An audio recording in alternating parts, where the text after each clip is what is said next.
Bab 10. Rahasia terakhir Musashi. Malam itu, Yamamoto menjelaskan kepada semua murid, inilah rahasia Musashi. Dia bertarung dalam lebih dari 60 duel. Banyak di antaranya hidup dan mati. Tapi dia tidak hancur oleh kelelahan. Bukan karena dia lebih banyak istirahat, tapi karena hidupnya selaras.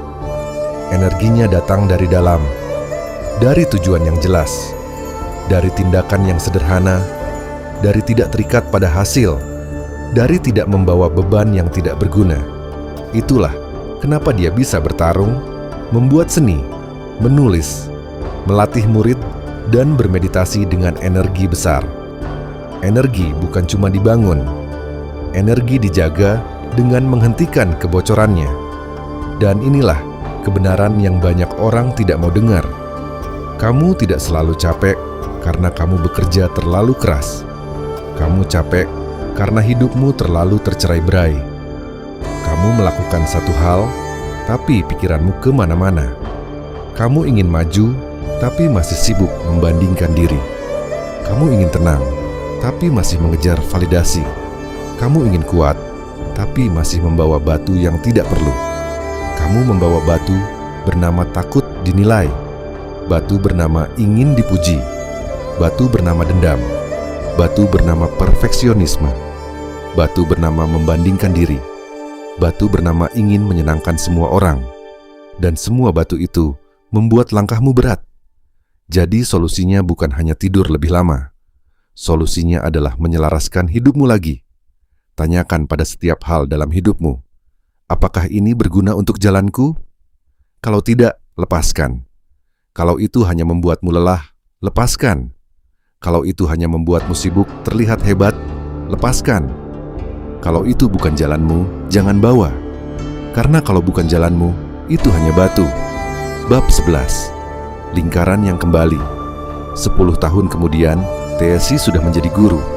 Suatu hari, seorang murid muda datang kepadanya. Wajahnya lelah. Semangatnya hampir padam. Persis seperti Taeshi dulu. Murid itu berkata, "Guru, saya sudah latihan keras, tapi saya selalu capek. Apa yang salah dengan saya?" Taeshi tersenyum. Dia mengambil sebuah batu kecil dan meletakkannya di tangan murid itu. "Setiap kali kamu latihan demi dipuji, kamu membawa batu ini. Setiap kali kamu membandingkan diri, satu batu lagi. Setiap kali kamu menolak keadaan, satu batu lagi. Lama-lama, tanganmu penuh." Murid itu bingung. Taeshi berkata, "Kamu tidak lelah karena latihan. Kamu lelah karena membawa beban yang tidak ada gunanya." Miyamoto Musashi bertarung dalam puluhan duel hidup dan mati. Berlatih setiap hari, membuat seni, menulis buku, dan tidak hancur oleh kelelahan. Karena dia tidak membawa batu. Lalu Taeshi berjalan ke aula latihan. Dia berkata, "Aku akan mengajarkan kepadamu apa yang guruku ajarkan kepadaku. Apa yang para biksu gunung ajarkan kepadaku. Apa yang Musashi pahami sejak lama." Energi tidak datang dari istirahat saja.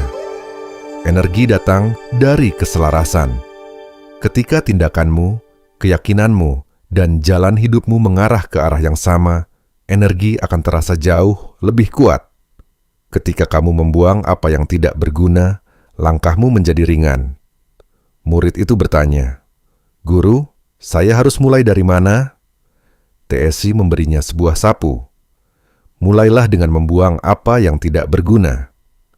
Termasuk pikiran bahwa kamu membutuhkan sesuatu yang belum kamu punya. Kamu sudah punya banyak hal yang kamu butuhkan. Kamu hanya membawa terlalu banyak hal yang sebenarnya bukan milik jalanmu. Buang batu itu.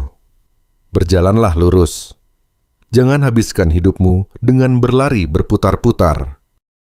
Penutup. Jadi, kalau kamu sering merasa capek, coba tanya dirimu sendiri. Apakah aku benar-benar lelah karena pekerjaanku? Atau aku lelah karena terlalu banyak membawa batu yang tidak perlu? Batu ingin diakui. Batu takut gagal. Batu membandingkan diri. Batu mengejar pujian. Batu ingin terlihat sempurna Batu memikirkan pendapat semua orang.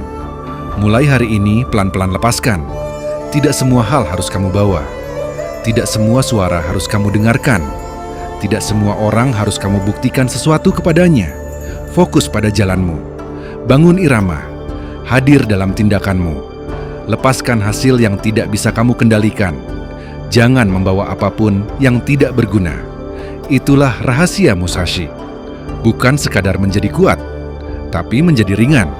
Karena jalan yang lurus tidak membuatmu cepat lelah.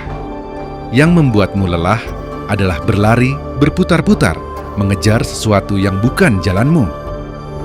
Kalau kamu suka konten seperti ini, jangan lupa subscribe channel ini. Karena di sini kita akan terus belajar menjadi pribadi yang lebih tenang, lebih kuat, dan lebih selaras dengan jalan hidup kita.